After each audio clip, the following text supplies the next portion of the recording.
नमस्कार। आज मैं आपको महाराज नाभाग की पितृभक्ति और ईश्वरीय न्याय की कहानी सुनाऊंगा।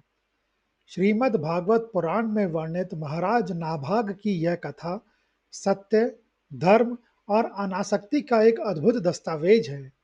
इस कथा का प्रत्येक अंश मानवीय स्वभाव, पारिवारिक द्वंद्व और ईश्वरीय न्याय की सूक्ष्म व्याख्या करता है। सृष्टि के आरंभ में वैवस्वत मनु के पुत्रों की परंपरा में राजा नभग हुए। नभग अत्यंत प्रतापी और धर्मात्मा राजा थे। उनके कई पुत्र थे, जिनमें सबसे छोटे पुत्र का नाम नाभाग था। नाभाग बचपन से ही अन्य राजकुमारों से भिन्न थे। जहां उनके भाई अस्त्र शस्त्र और राज्य के विस्तार में रुचि रखते थे, वहीं नाभाग की रुचि ज्ञानार्जन और तपस्या में थी। जब नाभाग किशोर हुए तो उन्हें उच्च शिक्षा के लिए ऋषियों के गुरुकुल भेजा गया। नाभाग ने वहां केवल विद्या ही नहीं सीखी, बल्कि ब्रह्मचर्य और कठोर संयम का पालन किया। वे अपनी शिक्षा में इतने लीन हो गए कि उन्हें समय का भान ही नहीं रहा। वे वर्षों तक गुरुकुल में रहे, वेदों का अध्ययन किया और आत्मज्ञान की प्राप्ति में लगे रहे। इधर महल में नाभाग के अन्य भाइयों के मन में लोभ ने जन्म ले लिया। उन्हें लगा कि नाभाग तो अब लौटकर नहीं आएगा, वह शायद सन्यासी हो गया है। भाइयों ने सोचा कि यदि संपत्ति का बंटवारा अभी कर लिया जाए तो नाभाग का हिस्सा भी उनमें बट जाएगा। उन्होंने वृद्ध पिता नभग पर दबाव डाला और राज्य की समस्त संपत्ति, स्वर्ण, रत्न, हाथी, घोड़े, गाय और भूमि का आपस में समान बंटवारा कर लिया। भाइयों ने जानबूझकर नाभाग के लिए कुछ भी नहीं छोड़ा। जब पिता नभग ने पूछा कि पुत्रों, तुमने नाभाग के लिए क्या रखा है, तो भाइयों ने बड़ी चतुराई और उपहास के साथ उत्तर दिया, पिताजी, हमने नाभाग के हिस्से में आपको रखा है। वह आपका सबसे प्रिय पुत्र है, अतः वह आपकी सेवा करेगा और आप ही उसकी पूंजी होंगे। यह बात उन्होंने नाभाग को संपत्ति से वंचित करने के उद्देश्य से कही थी। वर्षों बाद जब नाभाग अपनी शिक्षा पूर्ण कर लौटे तो उनका तेज किसी तपस्वी ऋषि से समान था। वे निष्पाप और सरल हृदय के थे। जैसे ही वह महल पहुंचे, उन्होंने देखा कि सब कुछ बदल चुका है। उनके भाइयों ने अपने अपने अलग अलग महल बनवा लिए हैं और वह वैभव में डूबे हैं। नाभाग ने बड़े भाई के पास जाकर विनम्रता पूर्वक पूछा, भ्राता, मुझे ज्ञात हुआ है कि संपत्ति का बंटवारा हो चुका है। कृपया मुझे बताएं कि मेरे हिस्से में क्या आया है। मुझे अपनी जीविका और अग्निहोत्र के लिए कुछ साधनों की आवश्यकता है। उनके भाइयों ने व्यंग करते हुए कहा, हे विद्वान अनुज, तुम तो बहुत ज्ञानी हो। हमने तुम्हारे लिए सबसे मूल्यवान वस्तु छोड़ी है। हमारे पिताश्री ही तुम्हारे हिस्से के धन हैं। जाओ उन्हें प्राप्त कर लो। नाभाग ने भाइयों की इस कटु व्यवहार पर ना तो क्रोध किया और ना ही कोई विवाद। उन्होंने अपनी बुद्धि से विचार किया कि पिता तो साक्षात देवता हैं, उनसे बड़ा धन क्या हो सकता है। वे तुरंत पिता नभग के पास पहुंचे। नाभाग ने पिता के चरणों में शीश नवाया और कहा, पिताजी, भाइयों ने संपत्ति का बंटवारा करते समय मुझे मेरा हिस्सा आपके रूप में दिया है। उन्होंने कहा है कि आप ही मेरा भाग हैं। अब आप ही आज्ञा दें कि मैं अपनी जीविका कैसे चलाऊं। वृद्ध राजा नभग अपने पुत्र की सरलता देखकर दुखी भी हुए और प्रसन्न भी। कुछ पल सोचकर उन्होंने कहा, पुत्र, तुम्हारे भाइयों ने तुम्हारे साथ अन्याय किया है। उन्होंने छल से तुम्हें भागहीन कर दिया है। लेकिन तुम चिंता मत करो, मैं तुम्हें दरिद्र नहीं रहने दूंगा। मैं तुम्हें ऐसा मार्ग बताता हूँ जिससे तुम्हें न केवल धन बल्कि यश भी प्राप्त होगा। राजा नभग ने बताया, पुत्र, पास ही में अंगिरस गोत्र के ब्राह्मण एक विशाल सत्र अर्थात दीर्घकालीन यज्ञ कर रहे हैं। वे विद्वान तो बहुत हैं, लेकिन उस यज्ञ में एक ऐसी अवस्था आती है जहां उनकी मति भ्रमित हो जाती है। वे प्रत्येक छठे दिन वैश्वदेव सूक्तों का पाठ करते समय क्रम भूल जाते हैं। तुम वहां जाओ और उन्हें वे दो पावन सूक्त सुनाओ। जब उनका यज्ञ पूर्ण होगा और वे स्वर्ग की ओर प्रस्थान करेंगे, तो वे यज्ञ का बचा हुआ सारा धन तुम्हें दे देंगे। नाभाग ने पिता की आज्ञा को शिरोधार्य किया और बिना किसी संकोच के यज्ञशाला की ओर चल दिए। नाभाग जब यज्ञशाला पहुंचे, तो वहां का वातावरण मंत्रों की ध्वनि से गुंजायमान था। जैसे ही उनके पिता ने भविष्यवाणी की थी, छठे दिन ब्राह्मण मंत्रों के उच्चारण और क्रम में उलझ गए। उनकी एकाग्रता भंग हो गई। तब नाभाग आगे बढ़े और उन्होंने अत्यंत शुद्ध, स्पष्ट और लयबद्ध स्वर में उन दो सूक्तों का पाठ किया। उनकी वाणी में ऐसा प्रभाव था कि ऋषियों का भ्रम तुरंत दूर हो गया। वे नाभाग के ज्ञान और उनकी विनम्रता से अत्यंत प्रभावित हुए।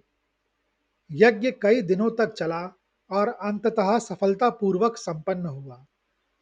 जब ऋषियों के जाने का समय आया, तो उन्होंने नाभाग को बुलाया और कहा, हे सुयोग्य बालक, तुम्हारी सहायता के बिना यह यज्ञ पूर्ण नहीं होता।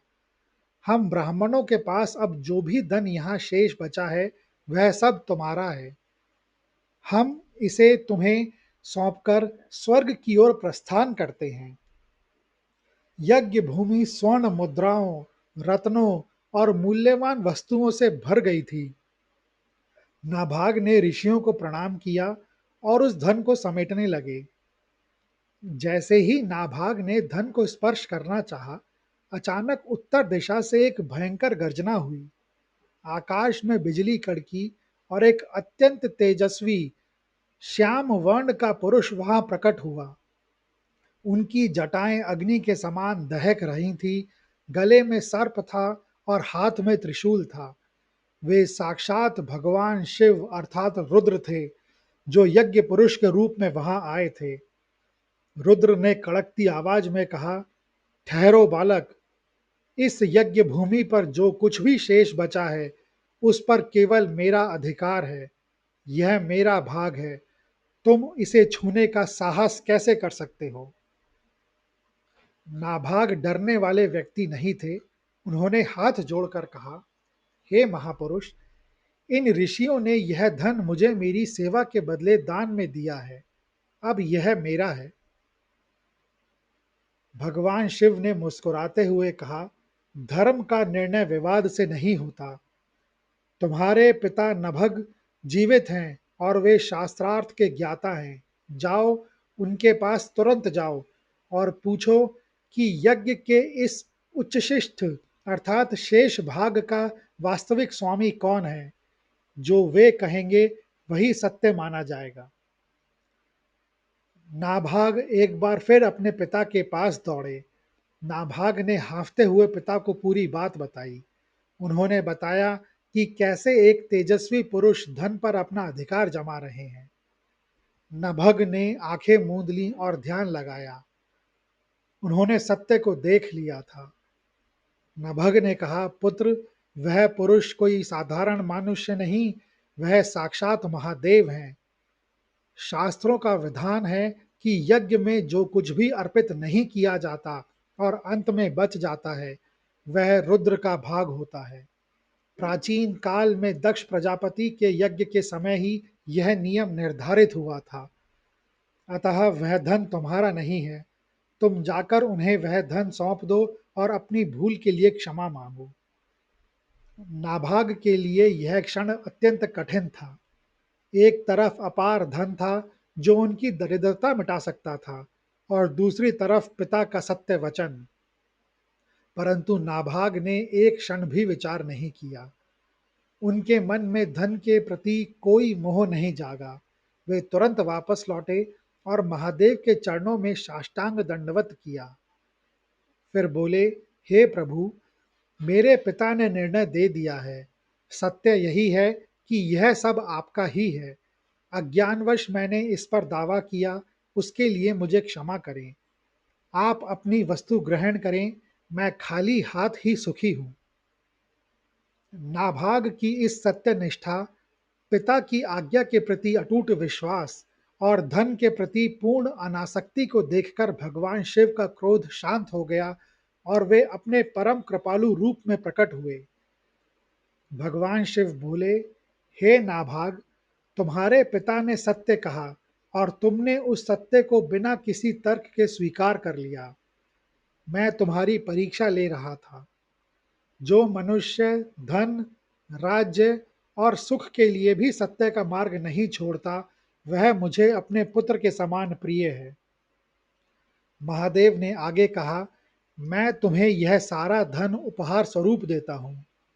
यह अब यज्ञ का भाग नहीं, बल्कि शिव का प्रसाद है। और केवल धन ही नहीं, मैं तुम्हें अपना परम ब्रह्म ज्ञान भी देता हूँ, जिसे पाने के बाद संसार में कुछ भी पाना शेष नहीं रहता। भगवान शिव ने नाभाग को दिव्य दृष्टि प्रदान की और उन्हें वेदों के गूढ़ रहस्यों का ज्ञान दिया। नाभाग न केवल पृथ्वी के सबसे धनी राजा बन गए, बल्कि वे एक राजश्री के रूप में प्रसिद्ध हुए। जब नाभाग वापस लौटे तो उन्हों तो उनके भाइयों का सिर शर्म से झुक गया था। नाभाग ने उस अपार धन का उपयोग केवल भोग विलासता के लिए नहीं, बल्कि प्रजा की सेवा और धर्म की स्थापना के लिए किया। उन्होंने अपने भाइयों को भी क्षमा कर दिया और उन्हें उचित भाग दिया। इन्हीं महाराज नाभाग के पुत्र हुए अम्बरीश। अम्बरीश की भक्ति इतनी महान थी कि स्वयं भगवान विष्णु ने उनकी रक्षा के लिए सुदर्शन चक्र को नियुक्त किया था। यह नाभाग के ही संस्कार थे कि उनके वंश में सत्य और भक्ति की धारा निरंतर बहती थी। इस कथा का निष्कर्ष है, पहला, सत्य की विजय। सत्य बोलने से तात्कालिक हानि हो सकती है, जैसे नाभाग का धन छिन जाना, लेकिन अंत में वह ईश्वर की प्राप्ति कराता है। दूसरा निष्कर्ष, पिता की आज्ञा। नाभाग ने भाइयों से लड़ने की बजाय पिता के शब्द को अपना भाग्य माना। तीसरा, शिव और यज्ञ। यह कथा स्पष्ट करती है कि यज्ञ की पूर्णता त्याग में है, जो शेष बचता है वह ईश्वर का है। और चौथा, पात्रता। भगवान शिव ने धन तभी दिया जब नाभाग ने उसे छोड़ने की मानसिक शक्ति दिखा दी। यह कथा हमें सिखाती है कि जब व्यक्ति मेरा और तेरा के भाव से ऊपर उठकर सत्य को चुनता है, तो जगत का स्वामी स्वयं उसका सारथी बन जाता है। यह कहानी सुनने के लिए धन्यवाद। अगर आपको यह कहानी अच्छी लगी हो, तो कृपया इस वीडियो को ज़्यादा से ज़्यादा लोगों के साथ शेयर करें, लाइक करें और चैनल को सब्सक्राइब करें। कमेंट्स बॉक्स में लिखें, ओम नमः शिवाय।